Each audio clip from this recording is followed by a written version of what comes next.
चलिए स्टार्ट करते हैं हमारा chapter number 2 some application of trigonometry. Last जो लेक्चर था उसमें हमने देखा था ट्रिग्नोमेट्री हमने फिनिश किया था। उसके बाद इसके कुछ एप्लीकेशंस बेस्ड क्वेश्चन होते हैं वो हम इस चैप्टर में देखेंगे। ये जो चैप्टर है हमारे 2 लेक्चर में होगा, तो उसका फर्स्ट लेक्चर जो है ये है, इसमें हम क्या क्या फाइंड आउट करने वाले हैं। तो यहाँ पर जैसे बिल्डिंग, कोई भी बिल्डिंग है उसकी हाइट हो गई, कोई रिवर है उसकी विड्थ हो गई, तो इस टाइप के जो क्वेश्चन होंगे उसको हम यहाँ पे सोल्व करने वाले हैं। यहाँ पर 2 चीज बहुत इंपॉर्टेंट है समझने के लिए। यहाँ पर 2 टाइप के एंगल यहाँ पे बनते हैं। फॉर एग्जांपल सबसे पहले तो मान लीजिए कोई एक बिल्डिंग है सामने, वो ये मान लीजिए ये एक बिल्डिंग है, इस पे कोई ऑब्जेक्ट रखा हुआ है और मैं यहाँ पर बिल्डिंग से थोड़ी दूरी पे यहाँ पे खड़ा हूँ, थोड़ी डिस्टेंस पे खड़ा हूँ, यहाँ से मैं इसको इस ऑब्जेक्ट को देख रहा हूँ। तो यहाँ पर मैं जो ये ग्राउंड लेवल है और ये जो लाइन ऑफ साइट, इसको क्या बोलते हैं, जिस लाइन से आप देखते हो ना से, इसको बोलते हो लाइन ऑफ साइट। तो लाइन ऑफ साइट और ग्राउंड लेवल जो होता है इसके बीच में जो एंगल फॉर्म होता है ना उसको बोलते हो एलिवेशन एंगल। क्या बोलते हो उसको? एलिवेशन एंगल बोलते हैं। सेकंड, एक तो एलिवेशन एंगल बनता है, दूसरा जो होता है वो डिप्रेशन एंगल। वो वाला डिप्रेशन नहीं, ये वाला डिप्रेशन। तो इसमें क्या होता है देखो, अगर आपकी बात, आप कहाँ खड़े हो, बिल्डिंग के ऊपर, मान लो ये बिल्डिंग है, इसके ऊपर आप खड़े हो, यहाँ पर ऑब्जर्वर है और यहाँ पे मान लो कोई ऑब्जेक्ट रखा हुआ है, नीचे जमीन पे कोई नीचे ऑब्जेक्ट पड़ा हुआ है, आप इसे देख रहे हो खड़े होकर। तो वहां पर आपकी ये हॉरिजॉन्टल लाइन और लाइन ऑफ साइट जो है, या इनके बीच में ये वाला जो एंगल बनता है ना, इसको बोलते हो आप डिप्रेशन एंगल। याद रखना, एलिवेशन एंगल और डिप्रेशन एंगल जो है न्यूमेरिकली वैल्यू में दोनों क्या होते हैं, एक दूसरे के इक्वल होते हैं। मतलब डिप्रेशन एंगल बोलो चाहे एलिवेशन एंगल बोलो, दोनों की वैल्यू जो होगी वो क्या आएगी, इक्वल आएगी। क्यों होती है? क्योंकि आपको पता है यही ग्राउंड लेवल है और ये हॉरिजॉन्टल लाइन है, दोनों एक दूसरे की क्या होती है, पैरेलल होती है। तो दोनों जो एलिवेशन और डिप्रेशन है दोनों क्या होंगे, एक दूसरे के इक्वल होंगे। उसके अलावा मुझे एक बात बताओ, अगर कोई भी यहाँ अगर आप देखोगे, मान लीजिए यहाँ पे कोई देखने वाला खड़ा हुआ है, अगर ये बिल्डिंग के पास जाता है तो बताओ एंगल कम होगा या बढ़ेगा? तो एंगल की जो वैल्यू है, अगर आप कोई भी बिल्डिंग के ये ऑब्जेक्ट के करीब जाते हो तो ये जो एंगल है ना, एलिवेशन एंगल क्या होता है, इंक्रीज होता है। और अगर आप इससे दूर जाते हो तो एलिवेशन एंगल जो है वो क्या होता है, डिक्रीज होता है। तो ये वाली बात भी आपको ध्यान रखनी है, क्योंकि डायग्राम इस चैप्टर में मेनली बहुत इंपॉर्टेंट चीज है डायग्राम। अगर आपने डायग्राम सही बनाया तो आपका क्वेश्चन बिल्कुल सही होगा, लेकिन अगर आपने डायग्राम गलत बना दिया आपको 0 मार्क मिलेगा। क्योंकि डायग्राम का एक 1 मार्क तो होता ही होता है, लेकिन अगर आपने डायग्राम सही नहीं बनाया तो आपका क्वेश्चन जो है वो पूरा गलत हो जाएगा। क्योंकि जब डायग्राम सही होगा तभी आप क्वेश्चन सही से सॉल्व कर पाएंगे। आओ अब इसमें जो और चीज़ें काम में आती है वो वाली चीज़ों के बारे में बात करते हैं। वैसे मैंने आपको ट्रिग्नोमेट्री वाला चैप्टर जो था वहाँ पर मैंने आपको बता दिया, लेकिन वापस आपका मैं थोड़ा रिवाइज करवा देता हूँ। तो देखो यहाँ पर क्या क्या चीज़ें काम में आने वाली है। वापस राइट एंगल ट्राइंगल, जो मैंने ट्रिग्नो के पहले वाले लेक्चर में बताया था। तो राइट एंगल ट्राइंगल क्या होता है, 90 एंगल जो होता है वो क्या होता है, राइट एंगल ट्राइंगल। इसके अपोजिट साइड जो होती है वो क्या होती है, हाइपोटेनियस। और यहाँ पर अगर एंगल यहाँ पर है थीटा, अगर यहाँ पर लिया हो मैंने, इसके अपोजिट वाली, यहाँ से देखो इसके अपोजिट वाली ये क्या होगी, परपेंडिकुलर। जो बच गई वो क्या बन गई, बेस। जहाँ पे थीटा है यहाँ पे क्या हो जाता है, पाइथागोरस थ्योरम। लेकिन इस चैप्टर में पाइथागोरस थ्योरम काम में नहीं आती है। काम में क्या आता है, इनके जो ट्रिग्नोमेट्रिक रेशियोज है इनकी वैल्यू। आपको मैंने बताया था रेशियो याद करने के लिए शॉर्ट ट्रिक बताई थी, क्या, PBP upon HHB। Short trick याद है ना? इसके लिए ये सीक्वेंस में याद होने चाहिए। कौन कौन होता है, पहला साइन, दूसरा कोस, तीसरा टेन, फोर्थ पे कॉट सेक कोसेक। तो कैसे याद करना है, sine cos tan cot sec cosec. अच्छा, साइन फर्स्ट वैल्यू जो होती है किसकी होती है, साइन की। तो पहला रेशियो जो होगा P अपॉन H क्या होगा, साइन का होगा। तो ये रेशियो होता है आपका साइन थीटा का। सेकंड वाला रेशियो जो होता है किसका होता है, आपका कॉस थीटा का। थर्ड वाला रेशियो जो होता है किसका होता है, आपका टेन थीटा का। तो साइन थीटा इक्वल टू जो हो जाएगा क्या हो जाएगा, परपेंडिकुलर अपॉन में hypotenuse. Cos theta equal to जो हो जाएगा बेस अपॉन में हाइपोटेनियस। और टेन थीटा इक्वल टू जो होगा वो क्या होगा, आपका परपेंडिकुलर अपॉन में बेस हो जाएगा आपका। तो इसके बेस पे एक तो ये चीज काम में आने वाली है, क्योंकि तो यहाँ पे जो भी ट्रायंगल बनेंगे ना, कौन से बनेंगे, राइट एंगल ट्रायंगल। क्यों बनेंगे, क्योंकि हम क्या पढ़ रहे हैं, ट्रिगो में क्या, कौन सा ट्रायंगल काम में आता है, राइट एंगल ट्रायंगल। उसके बाद ये वैल्यूज आपको टेबल जो है आपको याद होनी चाहिए। ये टेबल भी यहाँ पे बहुत काम में आने वाली है। अगर ये टेबल याद नहीं है तो ये चैप्टर बिल्कुल भूल जाओ। ये टेबल तो आपको याद होनी चाहिए, और नहीं भी आदत क्या आना चाहिए, बनाना आना चाहिए। और बनाते कैसे हैं, सिखाया हुआ है। 0 to 4 तक आप काउंटिंग लिखो, उसके बाद सब में 4 का डिवाइड करो, स्क्वायर रूट लो, साइन की वैल्यू आएगी, उल्टा करके लिखो, कॉस की आएगी, साइन में कॉस का डिवाइड करो, कॉट किसकी आएगी, टेन की आएगी, उसको उल्टा कर दो, कॉट की आएगी, कॉस को उल्टा कर दो, सेक की आएगी। क्यों, रेसिप्रोकल फंक्शन है। साइन को उल्टा कर दो, क्या मिलेगा, कॉसेक मिलेगा। तो इस तरीके से हम वैल्यूज हम फाइंड आउट करेंगे। आओ अब इससे जो भी बेस्ड क्वेश्चन पॉसिबल हैं वो सभी क्वेश्चन हम यहाँ पे सोल्व करेंगे। मेजरली इन्हीं कॉन्सेप्ट पे बेस आपके एग्जाम में क्वेश्चन आएगा, इसके बाद कुछ नहीं आएगा। इस वीडियो को अच्छे से देखना, अच्छे से रिवाइज करना। आपका एक भी क्वेश्चन गलत नहीं होगा। हमारा मेन काम इस चैप्टर में क्या रहेगा, डायग्राम बनाना। अगर डायग्राम आपने सही से बना लिया क्वेश्चन बिल्कुल सही होगा, क्वेश्चन गलत हो ही नहीं सकता। तो हमारा मेन फोकस जो होना चाहिए किस पे होना चाहिए, डायग्राम बनाने पे। डायग्राम आपका अच्छा बनना चाहिए, अगर डायग्राम सही नहीं बना तो गड़बड़ हो जाएगी। अब कुछ क्वेश्चन जो है एमसीक्यूज टाइप के भी आते हैं। कैसे आते हैं, एमसीक्यूज टाइप के। अब उनको कैसे सोल्व करते हैं, कैसे क्वेश्चन आते हैं, एक दो क्वेश्चन उनके भी देख लेते हैं, क्योंकि 1 मार्क का क्वेश्चन आता है और हमें 1 मार्क भी नहीं छोड़ना है। तो यहाँ पर देखो कैसा क्वेश्चन आएगा, the length of the shadow of a tower on the plane ground is √3 times of height of the tower. Question क्या कह रहा है कि कोई भी एक टावर है, बना लो टावर, ये लो ये टावर है, अच्छा जमीन पे खड़ा होगा, ये लो ग्राउंड लेवल पे खड़ा हुआ है। अब इसकी जो शैडो होगी, मुझे बताओ इसकी शैडो ग्राउंड पे गिरेगी ना, ऐसे गिरेगी। तो यहाँ पर ये जो एंगल बनेगा, यहाँ पर जो भी एंगल बनेगा, कौन सा एंगल बनेगा, वो एलिवेशन एंगल। वो आपसे पूछ रहा है सन यहाँ पर है, ओके ठीक है, ये लो सन, ये वाला एंगल आपसे पूछ रहा है। वो कह रहा है, क्या कह रहा है कि जो शैडो की जो लेंथ है ना, शैडो की लेंथ मतलब ये वाली लेंथ, वो जो है √3 टाइम्स है किसकी, हाइट की। हाइट को क्या मान लो आप, h मान लो। अगर हाइट अगर आपकी h है तो ये वाली जो शैडो होगी उसकी लेंथ क्या होगी, √3h। मुझे बताओ अगर ये 90 है, इसके अपोजिट ये तो क्या होगा, हाइपोटेनियस। अच्छा ये थीटा, ये क्या होगा, परपेंडिकुलर। ये किसका काम करने वाला है, बेस का। तो मुझे बताओ यहाँ पर आपसे थीटा पूछा हुआ है और कौन कौन सी साइड गिवन है आपको, परपेंडिकुलर और बेस दिया हुआ है। अच्छा परपेंडिकुलर बेस किस में होता है, tan में। अगर tan थीटा दिया हुआ तो यहाँ पे क्या लगने वाला है आपका, tan थीटा। तो tan थीटा जैसे आप लगाओगे, tan क्या होता है, परपेंडिकुलर अपॉन में बेस। परपेंडिकुलर कौन है यहाँ पे, h अपॉन बेस क्या है यहाँ पर, √3h। h से h कटेगा, tan थीटा इक्वल टू क्या बचेगा, 1 अपॉन में √3। मुझे बताओ tan की वैल्यू 1 अपॉन √3 कितने डिग्री एंगल पे होती है, तो आप बोलोगे सर 30 डिग्री एंगल पे होती है। वही तो आपसे पूछा है कि एलिवेशन एंगल कितना होगा, तो आप बोलोगे 30 डिग्री। ये वाला आपका फर्स्ट क्वेश्चन था। अब चलते हैं हम सेकंड क्वेश्चन पे। सेकंड क्वेश्चन जो है वो देखो क्या है, ये भी एमसीक्यू बेस्ड क्वेश्चन है। ऐसे क्वेश्चन आपके आते हैं, ए लैडर लीनिंग अगेंस्ट ए वॉल, ऐसे लगा रखा है ना, ऐसे लगा रखा है। कोई भी ऐसे मान लो ये वॉल है, इस पे ऐसे लगा रखा है आपकी, leaning a wall, make an angle of 60 degree with the horizontal. Horizontal के साथ कितना एंगल बनाया हुआ उसने, 60 degree. If the foot of the ladder is 2.5 metre away from the wall, the length of the ladder. Ladder की length आपसे पूछिए। मान लो ये दीवार है, ये लो वॉल बना दी, ये है ग्राउंड लेवल आपका हॉरिजॉन्टल, और यहाँ पर ये लगी हुई लेडर, ये लो ये लेडर लगी हुई है।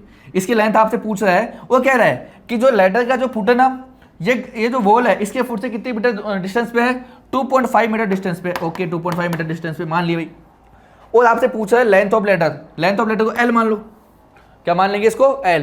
और वो कह रहा है कि जो एंगल बना रहा है, कितना बना रहा है वो, 60 डिग्री। ये लो हॉरिजॉन्टल के साथ बना रहा है, ये वाला एंगल जो बना रहा है कितना बना रहा है, 60 डिग्री। मुझे बताओ अगर ये 90 है तो ये तो क्या होगा, हाइपोटेनियस। अगर ये थीटा है तो ये क्या होगा आपका, परपेंडिकुलर। ये क्या होगा, बेस। बेस और हाइपोटेनियस की बात चल रही है, क्या लगाओगे, बोलो क्या लगाओगे, बेस और हाइपोटेनियस किस में होता है, कॉस थीटा में। तो क्या लगने वाला है यहाँ पर, कॉस थीटा। तो यहाँ पे कॉस थीटा अप्लाई होगा, तो कॉस थीटा और थीटा की वैल्यू कितनी है, 60। तो कॉस 60 इक्वल टू क्या होता है, बेस अपॉन में हाइपोटेनियस। बेस क्या है आपका 2.5, हाइपोटेनियस को क्या माना आपने, L। cos 60 कितना होता है, 1/2 इक्वल टू 2.5 अपॉन में L। क्रॉस मल्टीप्लाई करेंगे तो L into 1 L equal to 2 into 2.5 कितना जाएगा, 5 मीटर। तो जो लेडर की लेंथ जो है वो क्या आनी चाहिए आपके पास, 5 मीटर आएगी। तो 5 मीटर ऑप्शन है क्या, ऑप्शन सी, ये आपका करेक्ट आंसर होगा। आओ नेक्स्ट क्वेश्चन पे चलते हैं। अगला क्वेश्चन जो है वो क्या है, अब हम जो क्वेश्चन 5 मार्क्स से क्वेश्चन आता है यहाँ से आप सबको पता ही होगा, तो 5 मार्क्स का क्वेश्चन गलत नहीं होना चाहिए, उस पर बेस जितने भी क्वेश्चन हम यहाँ पे सोल्व करेंगे। तो आओ ये बहुत इंपॉर्टेंट क्वेश्चन है, बार बार आता है, इस क्वेश्चन को हम सोल्व करते हैं। इलेक्ट्रिशियन वाला, ये आपको अच्छे से आना चाहिए।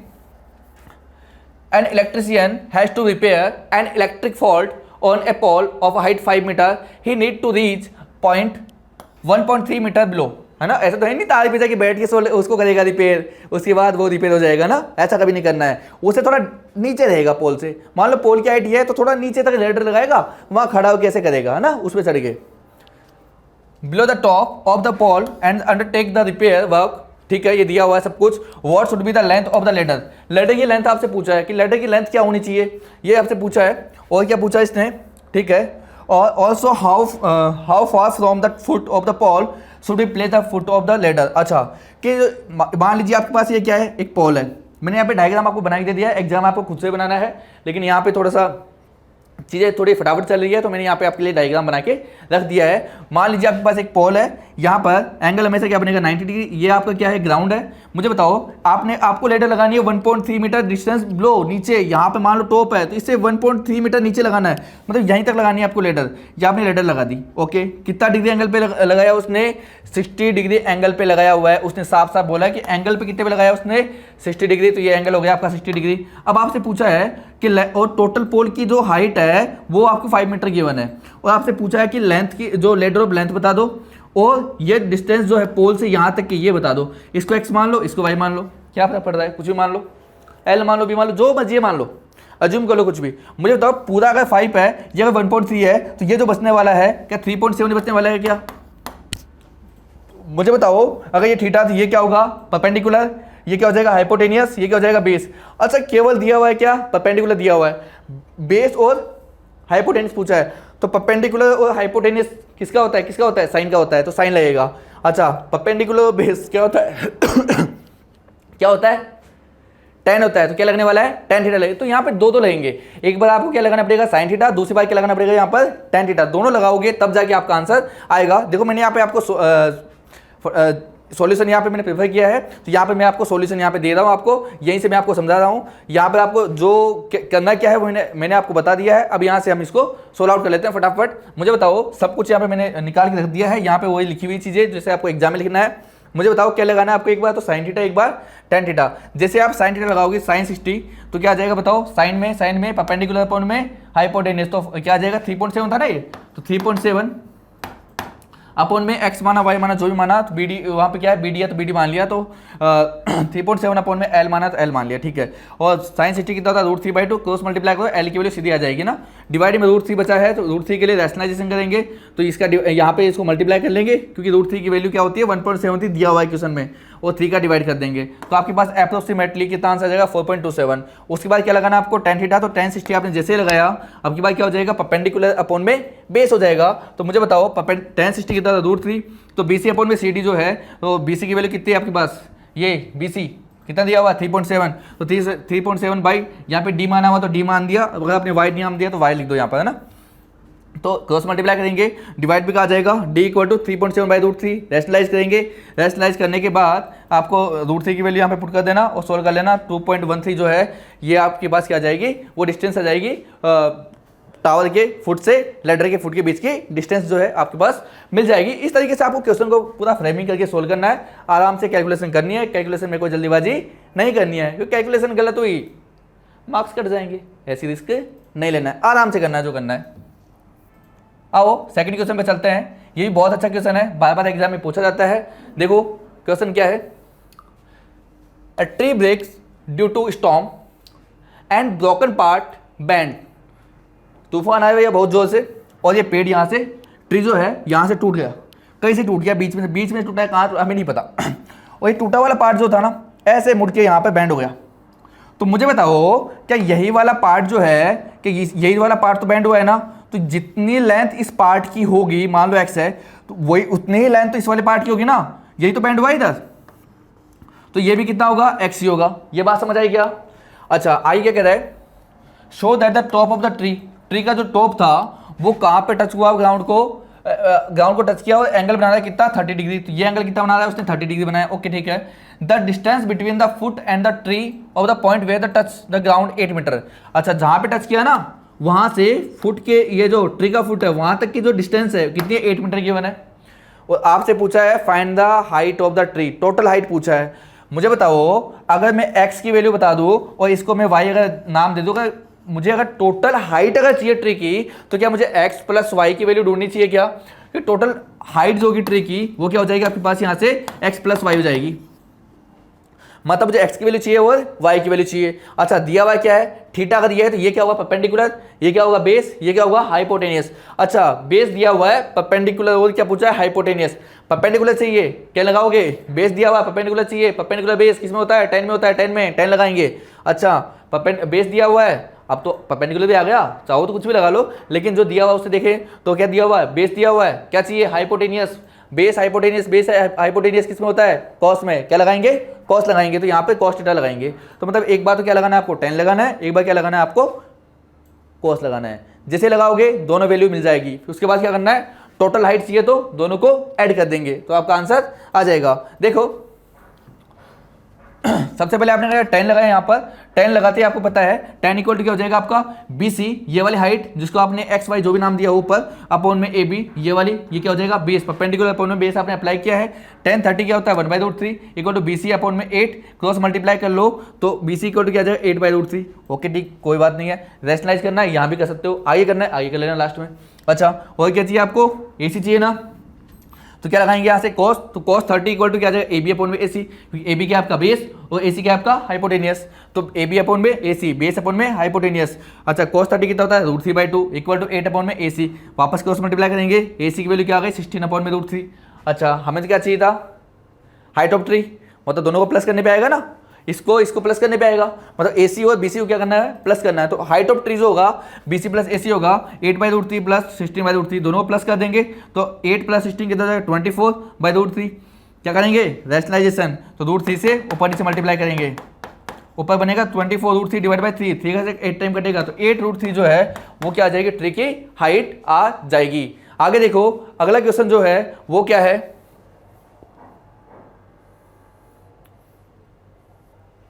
बहुत ही क्वेश्चन बहुत ही इजी होते हैं एप्लीकेशन वाले क्वेश्चन, बस आपको आराम से रिलैक्स रहना है और आपको सोल्व करते जाना है। अगला क्वेश्चन जो है वो क्या है, देखो the angle of the elevation of the top of a building from the foot of the tower is 30 degree. Okay एक तो बिल्डिंग है और क्या है दूसरा एक टावर। अब हमेशा याद रखना कि जो टावर जो होने वाला है ना बिल्डिंग से क्या होता है बड़ा ही होता है। आजकल बात अलग है कि बिल्डिंग बड़ी खड़ी कर देते हैं, लेकिन यहाँ पर चैप्टर में टावर को ऑलवेज आपको बिल्डिंग से बड़ा मान के चलना है, ठीक है। और जब तक क्वेश्चन में देखने वाले की हाइट ना दे, ऑब्जर्वर की हाइट ना दे, तब तक आंखें कहाँ में माननी है पैरों में, है ना, आंखें कहाँ पे होगी पैरों में, आंखें यहाँ पे नहीं होगी पैरों में होगी, वही मान के चलनी है। हाइट देगा तब मान के चलेंगे। The angle of the elevation of the top of the building from the foot of a tower is 30 degree and the angle of the elevation of the top of the tower from the foot of the building is 60 degree। नहीं समझ आता है कुछ भी, कोई बात नहीं, थोड़ा पढ़ लो एक बार। If the tower is 50 metre high, okay tower की हाइट दे दी 50 मीटर, तो एक तो टावर बना लो उसके सामने एक बिल्डिंग बना लो। ये तो एक टावर था, इसकी हाइट 50 है, एक बिल्डिंग रही ये रही, कोई दिक्कत नहीं है, दोनों को ग्राउंड लेवल मिला दिया, ये लो ये दोनों ग्राउंड पे खड़े हैं। अब कह रहा है कि क्या कह रहा था, अब पढ़ो आराम से, क्या कह रहा था, elevation angle of the top of the building, building के टॉप से from the foot of the tower, tower के फुट से एंगल जो बना एलिवेशन कितना बना 30, ये लो 30 बोला, और elevation angle of the top of the tower from the foot of the building, building के फुट से जो टावर के टॉप का एंगल जो है एलिवेशन कितना 60, ये बन गया 60, ये बन गया आपका डायग्राम। आओ क्वेश्चन को सॉल्व करते हैं। क्या पूछा गया है उसने, हाइट ऑफ बिल्डिंग पूछा है, मुझे बताओ क्या DC ये CD यही लेंथ पूछा है, क्या दिया हुआ है AB दिया हुआ है, तो मुझे बताओ कि ये वाला आपको राइट एंगल ट्रायंगल दिख रहा है क्या, अगर मैं इसका यूज करके KCB करके अगर BD निकाल लूँ, ये वाली डिस्टेंस अगर मैं निकालूँ, इसको X नाम दे देंगे, इसको Y नाम दे H नाम दे देते हैं, इसको हाइट है तो अगर मैं KCB करके H निकाल लूँ तो मुझे बताया H निकालना आसान है, एंगल दिया हुआ है थीटा, तो ये क्या होगा परपेंडिकुलर, वो ये क्या हो जाएगा बेस, परपेंडिकुलर बेस किससे आता है 10 से आता है, तो 10 लगाते ही क्या आ जाएगा X की वैल्यू आ जाएगी।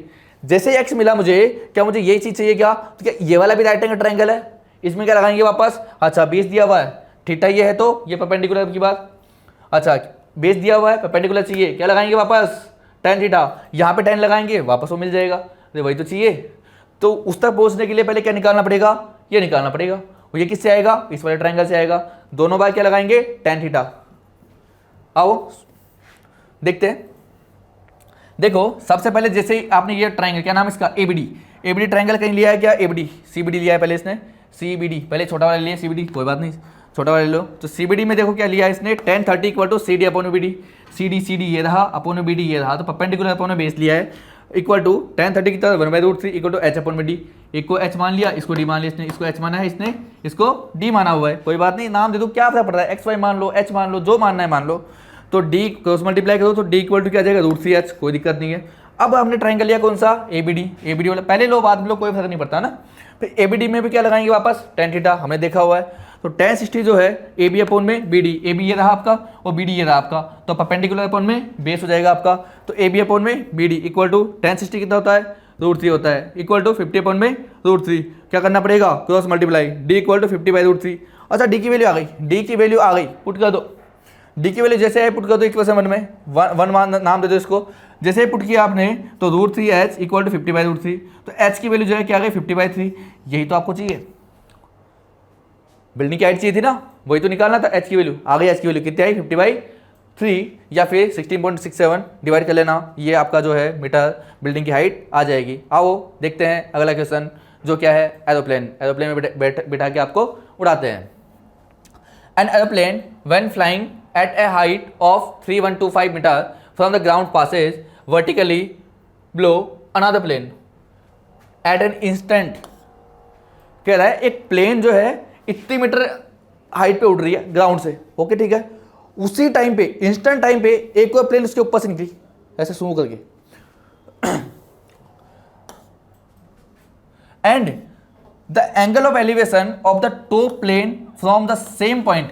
एक ही पॉइंट पे एक बंदा खड़ा देख रहा दोनों को ऐसे, ऐसा देख रहा, एक प्लेन ऊपर उड़ रही है ऐसे ऊपर, उसके ऊपर से सू करके एक को निकलती है और दोनों को देख रहा है आराम से। उसी टाइम पे जो एंगल बने उसके, जो एंगल बन रहे हैं वो दे रखे उसने कितना, एक से 30 बनाया है, दूसरे से कितना बनाया है 60 बना हुआ है। अच्छा किससे 30 किससे 60, अरे कॉमन सेंस की बात है, ऊपर वाला होगा बड़ा एंगल बना रहा होगा, नीचे वाला होगा छोटा एंगल बना रहा होगा, क्या ही मर्जी है, या फिर पढ़ लो वैसे दे रखा है, वैसे भी कॉमन सेंस से हम इसको बना सकते हैं। तो ये वाला मान लो यहाँ पे एक प्लेन उड़ रहा था, एक इसके ऊपर एक और उड़ रहा है मान लो क्यू पे, ये तो एरोप्लेन 1 था, दूसरा एरोप्लेन 2 है। यहाँ से एंगल बन रहा है 30, यहाँ से एंगल कितना बन रहा है 60, कहाँ से ग्राउंड लेवल के साथ। और ये जो हाइट पे उड़ रहा था पहला वाला कितने पे था 3125, और दूसरे वाले की हाइट पता नहीं है, उसको क्या मान लिया हमने h मान लिया, ये डिस्टेंस। तो पूरी हाइट जो है वो क्या आपके पास h प्लस 3125 हो जाएगी क्या, कंप्लीट हाइट कहां से ग्राउंड लेवल से। तो ये हाइट जो है दे रखी है। मुझे बताओ क्या पूछा आपसे, find the distance between two plane,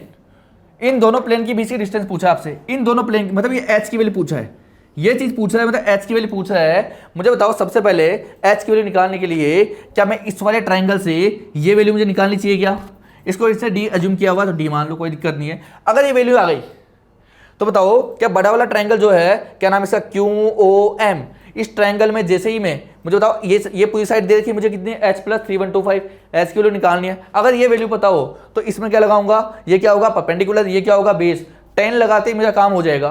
तो उसके लिए मुझे क्या इस वाले के अंदर पहले 10 लगाना चाहिए क्या, क्योंकि यहाँ पर देखो ये दे रखा है, ये निकालना है, क्या लगाऊंगा थीटा, ये तो ये परपेंडिकुलर, ये वाला बेस क्या लगाना चाहिए 10 लगाना चाहिए। तो यहाँ पर जैसे 10 लगाऊंगा ये मिल जाएगा मुझे, और ये मिलते ही बड़े वाले में क्या लगा दूंगा 10 लगा दूंगा, वहां से मुझे ये मिल जाएगा। तो वही तो चाहिए, वही तो निकालना है। तो आओ देखते हैं। सबसे पहले इस वाले ट्रायंगल में क्या नाम इसका POM लगाएगा पहले, हाँ OPM OMP जो भी नाम है दे लो, यहाँ पे क्या फर्क पड़ रहा है। तो POM जो है एंगल कितना है 30, तो क्या लगाएंगे यहाँ पर 10 30। अच्छा 10 क्या होता है परपेंडिकुलर अपॉन में बेस, परपेंडिकुलर क्या नाम इसका PM अपॉन बेस क्या है आपका OM, तो MP अपॉन में OM। तो 10 30 कितना होता है 1/√3 इक्वल टू MP कितना है 3125 डिवाइड बाई D, क्या करेंगे क्रॉस मल्टीप्लाई। जैसे ही क्रॉस मल्टीप्लाई करोगे यहाँ पे क्या मिल जाएगा आपको D मिल जाएगा। अच्छा यहाँ पे इसने क्रॉस मल्टीप्लाई किया नहीं, बाकी आपको यहाँ से D से कर लेना चाहिए। तो D इक्वल टू क्या आ जाएगा 3125√3 बेटा, ओके। उसके बाद बड़ा वाला जो है क्या नाम है QOM या QMO, इसके अंदर क्या लगाओगे वापस tan थीटा। जैसे इसमें 10 लगाते हो क्या बनेगा देखो, परपेंडिकुलर क्या हो जाएगा QM जो कितना आपका h प्लस 3125 डिवाइड बाई ये OM D जो कितना आया था आपका 3125√3, ये वैल्यू यहाँ पे पुट करेंगे। जैसे ही हम यहाँ पे वैल्यू पुट करेंगे देखो √3 3125/h, D की वैल्यू ये रही हमने निकाली 3125√3, क्रॉस मल्टीप्लाई करते हैं, क्रॉस मल्टीप्लाई करते हैं h की वैल्यू आपको मिल जाएगी। तो सॉल्व करने के बाद h की जो वैल्यू आई है कितनी आई है 6250 मीटर जो है आपकी जो है यहाँ पर डिस्टेंस आई है किसके बीच की, दोनों एरोप्लेन के बीच की डिस्टेंस जो है कितनी आई है 6250 मीटर। तो ये एक सिंपल सा क्वेश्चन था। इस टाइप का क्वेश्चन बहुत बार एग्जाम में आता है। ऐसे क्वेश्चन को बिल्कुल अच्छे से आपको करना है, शांति से करना है। मेन फोकस किस पे, डायग्राम पे। पहला काम क्या है डायग्राम सही से बनाना। इंस्टेंट का मतलब होता है उसी टाइम पे है ना, उसके ऊपर जस्ट उसी टाइम पे, ये मतलब होता है किसका, इंस्टेंट का मतलब होता है।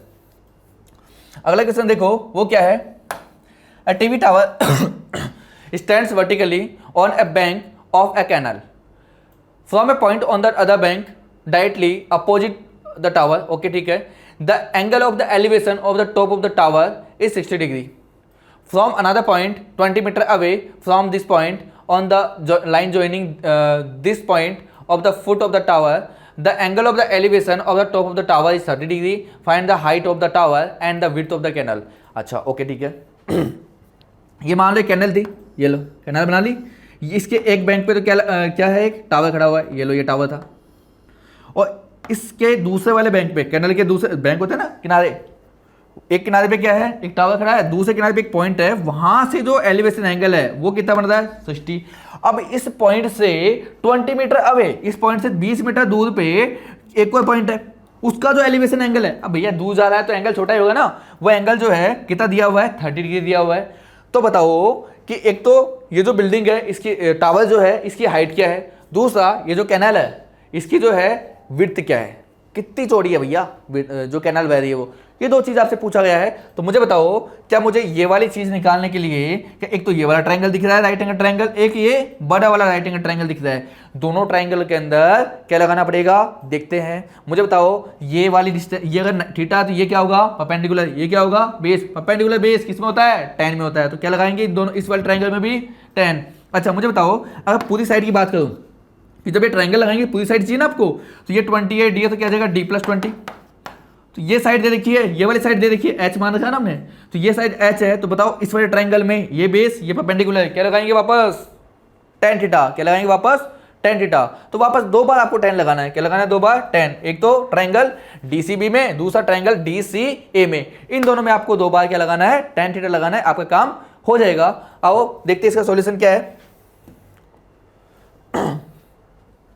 ये आपको लिखना ही है अज्यूम करके कि जो ये इसकी हाइट है, ये इसकी डिस्टेंस है, विड्थ है, जो भी है आपको लिखना है अच्छे से। अच्छा सबसे पहले ट्रायंगल लिया कौन सा DCB, कौन सा लिया है इसने देख लेते हैं। अच्छा BCD वही लिया है, BCD DCB कुछ भी नाम दो BCD।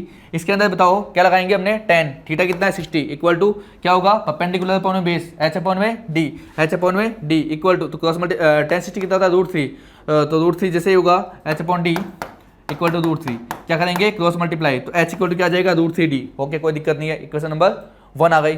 अब जो बड़ा वाला ट्रायंगल है ACD, इसमें क्या लगाएंगे वापस क्या लगाना है, इसके अंदर tan लगाना है। तो ACD में जैसे आप tan लगाते हो देखो tan थीटा कितना है 30, tan 30 equal to h upon में ये पूरी साइड कितनी थी 20 + d। अच्छा tan 30 कितना होता है 1/√3, क्रॉस मल्टीप्लाई करेंगे, क्रॉस मल्टीप्लाई जैसे ही करोगे तो 2d इक्वल टू आ जाएगा 20 + d, d को एक साइड लो, d को जैसे सोल्व करो कितना जाएगा 10, और d की वैल्यू अगर मैं यहाँ पे पुट कर दूँ तो यहाँ से क्या आ जाएगा आपका h, तो h इक्वल टू क्या आ जाएगा √3 इंटू d कितना आपका 10, तो क्या आ जाएगा 10 √3 मीटर जो है आपके पास ये आ जाएगी, और d की जो वैल्यू है कितनी आ गई है 10, तो 10 मीटर जो है आपकी आ जाएगी। तो मतलब कैनल की लेंथ जो है वो तो जो है 10 मीटर है, और हाइट ऑफ टावर जो है वो कितना है आपका 10 √3 मीटर है। तो दोनों चीज़ हमने आराम से फाइंड आउट कर ली। सिंपली हमने क्या लगाया tan थीटा, कैसे लगाना है आपको, राइट एंगल ट्रायंगल है, हमें पता ही है किसका रेशियो किसके साथ क्या होता है। अच्छा ये चाहिए बेस दे देखा है परपेंडिकुलर चाहिए tan लगा लो, बेस दे देखा है हाइपोटेन्यूज चाहिए cos लगा लो, बेस दे देखा है परपेंडिकुलर दे देखा है हाइपोटेन्यूज चाहिए क्या लगा दो साइन लगा दो, क्योंकि किस में लाई करता है कौन सा ट्रायंगल कौन सा रेशियो जो है किसके साथ, अगर आपको याद है सिंपल से याद क्या करना है PBP/HHB, याद करने ट्रिक पंडित बद्री प्रकाश हर हर बोले, या फिर पाकिस्तान भूखा प्यासा हिंदुस्तान हरा भरा। अगला क्वेश्चन देखो, कई बार ऐसे क्वेश्चन भी आपके आ जाते हैं, बहुत ही अच्छे क्वेश्चन होते हैं, मतलब बहुत ही अच्छे, यहाँ पर वैल्यूज आपको दी नहीं जाती, केवल वेरिएबल होते हैं और आप लोग फंस जाते हो। भैया वेरिएबल हुए तो क्या हुआ, सोल्व करने का तरीका तो वही रहने वाला है ना, ऐसा तो है ही नहीं कि भैया वेरिएबल आ गया अब क्या करें, ऐसा कुछ नहीं है। जिस तरीके से वैल्यू से सोल्व करते हैं उसी तरीके से वेरिएबल को सोल्व करना है, वेरिएबल की जगह वेरिएबल रहेगा, क्या दिक्कत है, सोल्व नहीं होगा, मल्टीप्लाई नहीं होगा, डिवाइड नहीं होगा, रह तो सकता है ना वेरिएबल, तो बस लिख देंगे जहाँ पे जो होगा उसको वहाँ पे लिख देंगे, घबराना बिल्कुल नहीं है। तो मुझे बताओ यहाँ पर क्या दिया हुआ है, देखो from the top of the tower of the h metre height. अच्छा एक टावर है, ओके ठीक है, ये रहा टावर h मीटर हाइट पे, ये लो h मीटर हाई है। The angle of the depression, अब ये बात डिप्रेशन नाम में आ गया भैया, क्वेश्चन किस में आ गया डिप्रेशन में आ गया, और डिप्रेशन में आ गया तो अब गोली देनी पड़ेगी। तो हमें पता है डिप्रेशन के लिए गोली ऊपर दी जाती है, यहाँ पर डिप्रेशन एंगल कहाँ बनता है ऊपर बनेगा हॉरिजॉन्टल लेवल पे, क्या कौन सा है ये हॉरिजॉन्टल लेवल। तो एंगल कौन सा देखा है, देखो which are in line with the foot of the tower are alpha and beta. अच्छा एक ही लाइन के अंदर दो पॉइंट है, एक तो ए है एक बी है, एक से तो एंगल बना रहा है कौन, अल्फा, और एक दूसरे से एंगल कितना बना रहा है, वो बीटा बना रहा है। तो find the distance between to object, तो दोनों ऑब्जेक्ट के बीच की डिस्टेंस आपसे पूछ रहा है, मतलब ए और बी के बीच की डिस्टेंस आपसे पूछ रहा है, इसको डी नाम दे देते हैं। और ये जो डिस्टेंस है कहाँ से, टावर के फुट से, उसको हम क्या नाम देते हैं, एक्स नाम दे देते हैं। ये जो हाइट है उसको हमने एच नाम दिया हुआ है। ये आपसे पूछा है, अच्छा दूर वाले ऑब्जेक्ट के साथ अल्फा एंगल बना रहा है और पास वाले के साथ बीटा, कैसे पता, उसने दिया है कि बीटा जो है अल्फा से बड़ा है। बीटा अगर बड़ा है तो मतलब बीटा पास में है, अल्फा दूर है, तो अल्फा तो बीटा पास में बना दिया, अल्फा दूर बना दिया। ये अल्फा दिया हुआ है, ये बीटा दिया हुआ है, कोई दिक्कत वाली बात नहीं है। तो डायग्राम बन गया। अब तो सोल्व करते हैं। अच्छा ये और ये इक्वल क्यों आए, अल्फा तो ये होना चाहिए था ना और बीटा ये होना चाहिए था। अरे भैया vertically opposite angle are equal, क्योंकि दोनों लाइन क्या होती है, पैरेलल। हमने पहले कहा था डिप्रेशन एंगल और एलिवेशन एंगल जो होते हैं दोनों न्यूमेरिकल वैल्यू में क्या होते हैं, इक्वल होते हैं। अब तुम बोले सर न्यूमेरिकल दिख नहीं रहा, अरे भैया वैल्यू एंगल है, एंगल इक्वल होगा। तुम क्या सोच रहे हो, क्या 30 दिखेगा तभी होगा, अल्फा होगा तो भी होगा। आओ इसको सोल्व करते हैं, उसी तरीके से आपको सोल्व करना है। मुझे बताओ आपको अगर हाइट अगर निकालनी है तो उसके लिए, या फिर डिस्टेंस अगर निकालनी है, ठीक है, इस वाले ट्रायंगल के अंदर क्या लगाओगे सबसे पहले, अच्छा बेस परपेंडिकुलर क्या लगाओगे, 10, तो 10 लगेगा। अच्छा जब बड़े बड़ा ट्रायंगल देखोगे इसमें भी देखो बेस परपेंडिकुलर क्या लगाओगे, 10 लगाओगे, तो यहाँ भी क्या लगने वाला है आपका, tan थीटा यहाँ पर लगने वाला है। सब चीजें मैंने बताई थी, समझाई थी। आओ सोल्व कर लेते हैं। कौन सा ट्रायंगल लेना है, बी पी एम लेना है या पी एम बी, जो भी नाम है इधर लिख लो, क्या नाम दिया हुआ है देख लो, एम बी पी दिया हुआ है, एम एम बी पी, ये वाला ट्रायंगल लिया है। इस ट्रायंगल के अंदर क्या लगाएंगे, tan थीटा, तो tan alpha theta angle angle angle कितना है, बीटा, तो क्या आ जाएगा tan बीटा, तो tan beta equal to H upon X, क्या आ जाएगा एच अपॉन में X, tan beta H upon X, cross multiply करेंगे तो x इक्वल टू क्या आ जाएगा, देखो एच कोट बीटा। अच्छा कोट में कैसे कन्वर्ट हुआ, क्रॉस मल्टीप्लाई करते हैं, देखो x tan beta equal to क्या आ जाएगा h tan बीटा, अब हमें x की वैल्यू चाहिए, इसको उधर ट्रांसपोज करो, x इक्वल टू क्या आ जाएगा h अपॉन में tan बीटा। अच्छा आपको पता है 1 अपॉन में tan क्या होता है, कोट होता है, तो h कोट बीटा। इस तरीके से बनाइए कोट बीटा। ओके आगे देखो दूसरा वाला ट्रायंगल जो है, कौन सा ट्रायंगल है, ए एम पी, इसमें भी आप क्या लगाएंगे, tan थीटा, तो tan अल्फा जो होगा, tan अल्फा कितना दिया हुआ है, देखो tan alpha equal to h upon में क्या होगा, d प्लस एक्स, और x की वैल्यू आप निकाल के बैठे हो, क्रॉस मल्टीप्लाई कर लो, तो देखो क्या आ जाएगा, d प्लस एक्स में कर देता हूँ एक बार, d plus X into tan alpha equal to क्या आ जाएगा आपका h। हमें पता है इसको जैसे ही उधर ट्रांसपोज करोगे तो d plus X equal to h upon में tan अल्फा।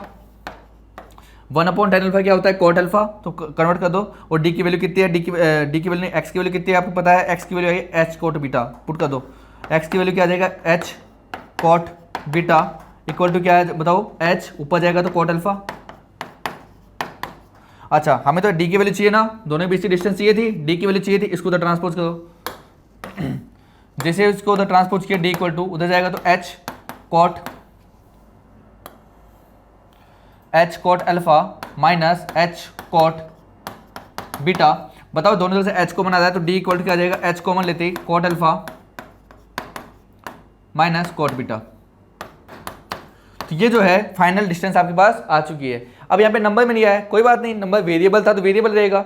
अब आपके माइंड में क्वेश्चन आएगा, सर x भी तो वेरिएबल ही था, उसको क्यों नहीं लिया, क्योंकि क्वेश्चन में दिया हुआ नहीं था, क्वेश्चन में हाइट दे रखी थी, इसलिए हमने हाइट की फॉर्म में निकाला है, एक्स की फॉर्म में आंसर नहीं निकाला है। जो क्वेश्चन में गिवन होगा वेरिएबल उसी की फॉर्म में आपको आंसर निकालना होगा, बाकी फॉर्म में आपको आंसर नहीं निकालना है।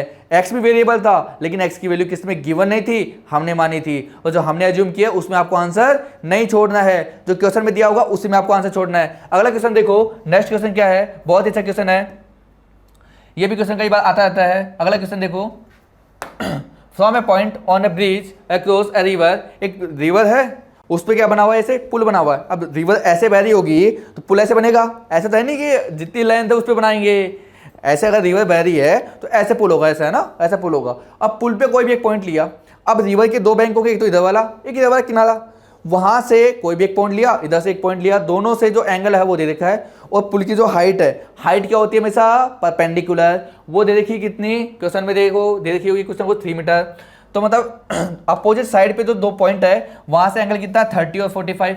अब इतना तो पता है, ये जो पॉइंट है बीच में नहीं है, अगर बीच में होता तो एंगल दोनों साइड का इक्वल होता, मतलब बीच में नहीं कहीं साइड में। तो ये रिवर थी, ये रिवर ली हमने, उसके ऊपर ब्रिज बना दिया, इसका एक पॉइंट लिया ब्रिज के ऊपर कोई भी, उससे एंगल जो है, अब डिप्रेशन एंगल तो ऊपर बनाने पड़ेंगे, एक तो 30 है, दूसरा 45, 30 वाला दूर होगा, 45 वाला पास होगा, तो ये 30 हो गया, ये 45, अब ये 30 तो ये वाला कितना होगा 30, ये वाला 45 तो ये वाला कितना होगा 45, और ये जो हाइट है ये कितनी आपकी 3 मीटर दे रखी है। क्या पूछा आपसे, विड्थ ऑफ द रिवर, ये विड्थ पूरी आपसे पूछी है। अच्छा यहाँ पे दो ट्रायंगल दिख रहे हैं, क्या दिख रहे हैं मुझे बताओ, अगर इसको मैं x मान लूँ, इसको y मान लूँ, अगर मैं x की वैल्यू y की वैल्यू का निकाल लूँ कैसे भी करके, तो क्या विड्थ जो होने वाली है वो क्या x प्लस वाई होने वाली है, क्या यहाँ से आपको रिवर की विड्थ आपको मिल जाएगी। उसके लिए आपको x और y की वैल्यू चाहिए। आओ सॉल्व करते हैं। मुझे बताओ ये थीटा दिया हुआ तो ये परपेंडिकुलर काम करेगा, ये बेस का काम, इस वाले ट्रायंगल के अंदर भी ये थीटा, तो ये परपेंडिकुलर, ये क्या होगा बेस होगा। अच्छा परपेंडिकुलर बेस क्या लगेगा दोनों ट्रायंगल में, tan लगेगा, क्या लगेगा tan लगेगा, तो tan थीटा लगाना है सिंपली। जैसे आप tan थीटा लगाओगे देखो क्या मिलता है आपको। पहला ट्रायंगल लेते हैं हम, कौन सा, यहाँ पे कौन सा लिया ए बी सी, ये वाला ट्रायंगल लिया है, इसमें क्या लगाना है आपको tan थीटा, tan एंगल कितना 30, तो ए बी अपॉन में सी बी, ए बी ये परपेंडिकुलर अपॉन में सी बी बेस, ये आपका सी बी आ गया। अच्छा tan थीटा कितना था 1/√3 इक्वल टू 3 अपॉन में सी बी, क्रॉस मल्टीप्लाई करते हैं, सी बी की वैल्यू क्या आ गई 3√3। ओके ठीक है, ये आपके पास 3√3 मिल गया, कोई दिक्कत नहीं है। आगे देखो आपको वो वाले ट्रायंगल में बीडी भी निकालना है ना, तो इस वाले ट्रायंगल के अंदर क्या लगाएंगे tan थीटा, तो tan थीटा जो एडीबी है उसमें tan थीटा लगाएंगे, tan एंगल कितना है 45, एबी अपॉन में बीडी, एबी कितना 3, tan थीटा कितना होता है, tan 45 कितना होता है 1, अब 3 अपॉन में बीडी, क्रॉस मल्टीप्लाई करो तो बीडी की वैल्यू क्या आ गई 3 आ गई। अच्छा हमें तो क्या पूछा है, विड्थ ऑफ द रिवर पूछा है ना, वो क्या आपके पास BC प्लस BD होगा। तो जैसे आप ऐड करोगे, अच्छा ये कितना आया था आपके पास, BC जो कितना आया था 3√3, तो 3√3 प्लस 3 कॉमन आया दोनों में से, तो आंसर क्या आ जाएगा 3 प्लस 1 मीटर जो है आपका जो आंसर हो जाएगा। इसी के साथ आपका सेशन 1 जो है, लेक्चर 1 जो है इस चैप्टर का कंप्लीट होता है। अगला जो पार्ट है वो नेक्स्ट लेक्चर में देखेंगे।